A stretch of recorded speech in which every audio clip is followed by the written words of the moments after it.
Welcome to the Dice Tower, a series of video reviews about board and card games. Here are your hosts, Tom Vasel and Sam Healey. Hey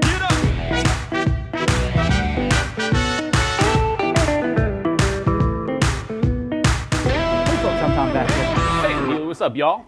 Today we're taking a look at a game with Sam's favorite theme, farming. This is Fields of Green.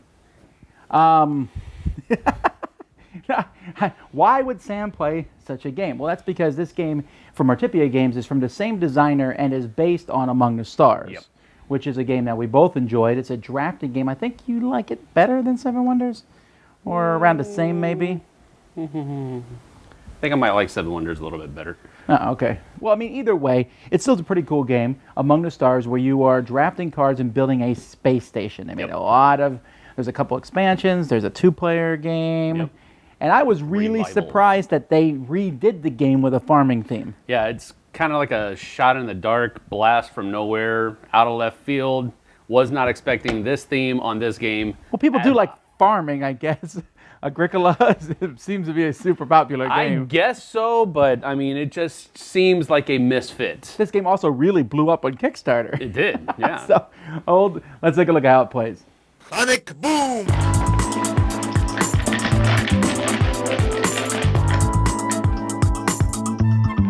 Each player is going to start with one water tower full of 3 water and a silo with a food in it. And they're also going to start with some money. And then the game takes place over 4 years, and you keep track of that over here. At the beginning of each year, players will get some water and some food and some money. And then players are going to draft 6 cards. Now, if you don't know what cards to draft, there are 4 different piles that are sorted out at the beginning of the game. You can play on introductory mode where they tell you, like for example, take 3 fields, 2 livestock, and 1 construction in year 1. Take 2 livestock, 1 construction, and 3 buildings on turn 4. So you can do that, or you can just take 6 cards, but they have to come from at least 3 of the 4 piles. So you saw me take 2, 2, 1, and 1 there, which is my 6 cards. And then each turn of the game, you're going to look at the cards that you have taken, and you are going to use one of the cards, and then you're going to pass them in a direction determined by the year, clockwise or counterclockwise. And then that player will get those cards, and then after everyone's played their card, you will pick one of those cards, and so forth until all 6 cards have been played. Now, you can always discard a card to do some actions. You can always discard a card to get 2 money. When you do that, you can also discard 1 or 2 food to add 2 money to that. So I could discard a card and 2 food to get 6 coins on my turn. You could also discard a card to build for free a new silo adjacent to one of your things. That gives you space for more food. You can also discard a card and pay 2 coins to get a water tower. Same thing, except the water tower comes full of water when you place it on the board. You can also discard a card in case you have any cards face down. You can discard a card to flip one face up. But what you often will want to do is you'll want to put this card in your area. So maybe I want to play goats. Well, goats has no cost to play it, but it does cost 3 food. So I can't play it right now. But let's say I had the 3 food, then I would simply pay the 3 food and put this out. Now, when you put something out, sometimes there's an immediate effect. This one here, it says it costs 1 less for each adjacent field, and then it gives me 6 coins. So if there was a field on the board, maybe watermelons would be here. I could put the goats next to the watermelon. It would only cost me 2 grain, and it would immediately give me $5. And many of the livestock is going to do that. Many of the livestock has ways that you're going to get money. This one gives you 3, the ducks gives you 3 coins. And if there's no other poultry within 2, you also get an equipment card. Chickens, I can pay up to 3 food. For each one, I get 3 coins. And the fields are going to be the ways that you're going to be getting food usually. This one, barley, gets 1 food. For each non-cereal food within 2, get an additional food. Potatoes get 2 food. And if I build this next to a silo, I also get an equipment. Constructions are kind of going to let you do different things. For example, this will let you refill 2 water towers within range. Speaking of which, water is sometimes required when you build a building, and when you do that, it has to be within 2 of that building. So this is 1 away, this would be 2 away, and then you would pay the water from a specific water tower. Food can come from anywhere on the board. You don't have to worry about where it's at. So constructions are going to let you do different things, and then buildings are going to be worth points at the end of the game. Like this one gives you 1 point for each different type of field and livestock location within 3. This one gives you points equal to the fields or livestock in your farm, whichever is lowest.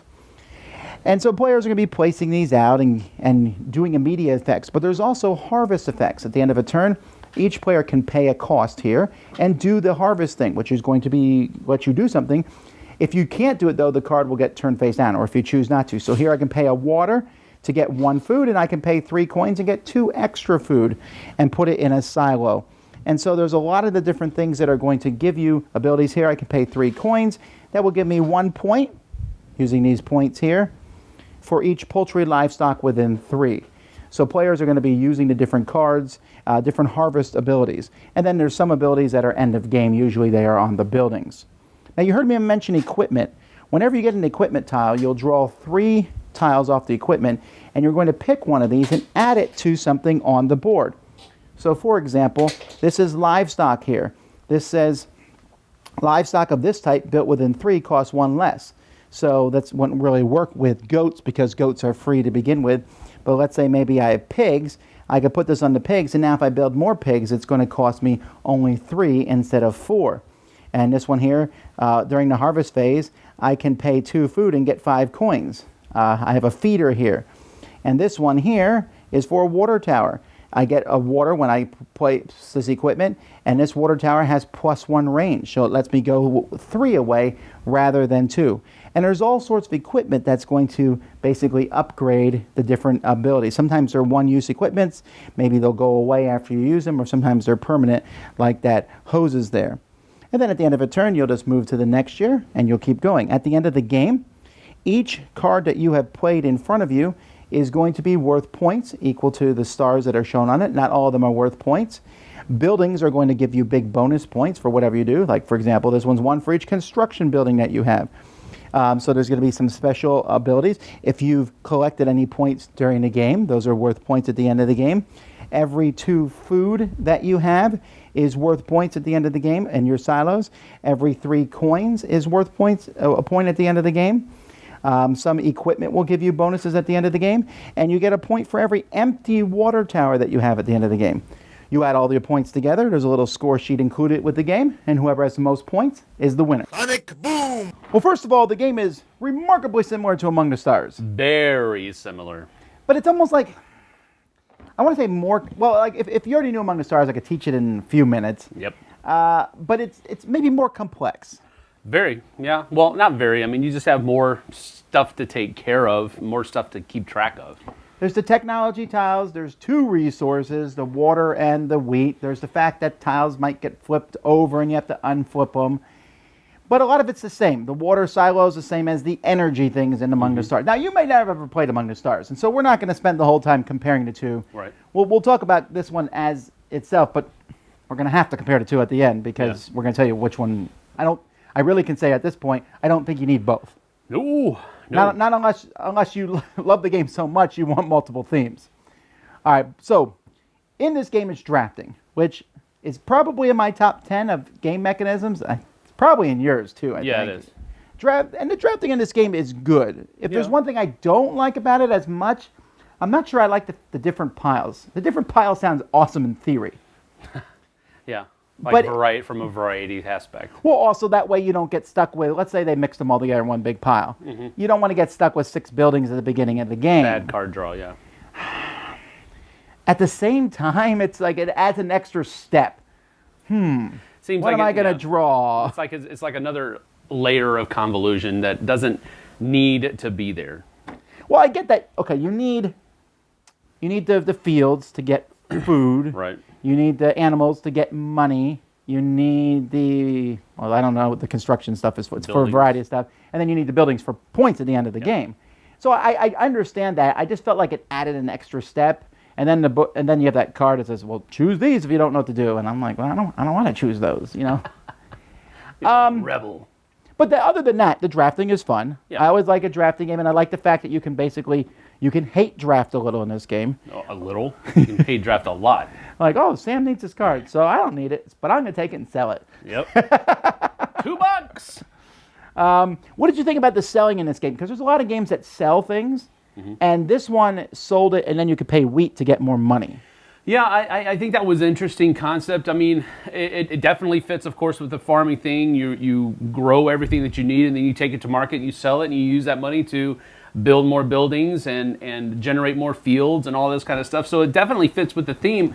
Again, though, I kind of feel like this is the Euro game version of Among the Stars. Like, Among the Stars is definitely the Ameritrash version of this game system, and if you're a Euro gamer, this one is what will probably appeal to you more than Among the Stars. I'm guessing you're not a huge fan of the theme. No. Okay, I went into it with like we're farming, but it worked out okay for me. I like the different kinds of fields. It looked like a farm. Yeah. I did like that, and I really liked the technology tiles. And in fact, I'm going to bet we might see those show up in an Among the Stars expansion at some point. Might, yeah. But anyway, I like the fact that I could get a tile and then enhance a tile. Right. A card on the table. That's a pretty neat aspect. That's probably my favorite thing from this. And that's probably my one takeaway as well, is that those technology tiles or the upgrade tiles, the equipment tiles, I think is what they're actually called. Yeah, you're right. Is my one takeaway. This is the one thing that I really enjoyed about this game, that I thought, now that I play Among the Stars, I'm going to miss those things. So, yeah, I can agree with you there.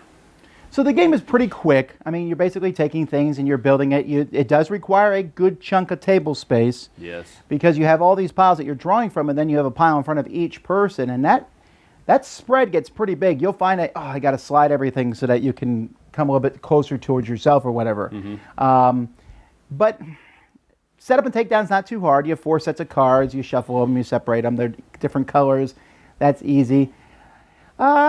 It's easy to set up. It's easy to teach. It's an easy drafting game. I like it a lot, and I would give it 1 rake up.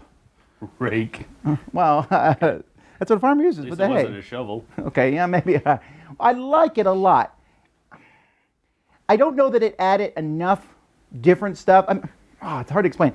I could teach this, I think, to people easier than Among the Stars. I think this makes a little bit more thematic sense. There's a less disconnect here. Oh, well, pigs get me money, and wheat gives me food. Well, duh. You know, and that's helpful. And I like some of the new aspects of it. I don't think you need to own this and Among the Stars. If I was only getting one, for me personally, probably Among the Stars, because I like space. But Fields of Green, I don't know. It's a solid game. I'm just not sure it's a necessary game. Okay. Yeah, you seem to be hemming and hawing a little bit. Well, I like it. It's just that it's what it is. It's not like it's a new shining star on everything. It's the same. It's almost the same game with some new. It's like they made an expansion for Among the Stars, and they included that here with the base game. Right, okay. And that's what Fields of Green is. Yeah, that might be a backwards way of looking at it. I mean, I'm going to give this 1 shovel up. And it's positive at least. Yeah, well, I think. It depends on what you're using the shovel for. But it's not a bad game, like Tom was saying. But it definitely feels like, while the theme I think works better here, I don't understand why they couldn't have made all of the extra thing that they're doing in this game also work for Among the Stars. They don't seem so tied to the theme that it could not also work in Among the Stars. Maybe they're just trying to spread their wings a little bit and appeal to a different group of people, different demographic, people that don't like sci-fi, but they do like farming. No, there are people like that. There really are. I know, but I think what they need to do now is take those equipment tiles and make an expansion for Among the Stars, and I'll be happy. All right. Well, either way, though, it really is a solid game. It's a good drafting game, putting out things. If that interests you even at all, it's a really well put together one. That's Fields of Green. Thanks for watching our review today. For more information about board games, as well as the #1 board game audio podcast, check out Dicetower.com for reviews, interviews, and more. I'm Eric Summerer, and you've been watching The Dice Tower.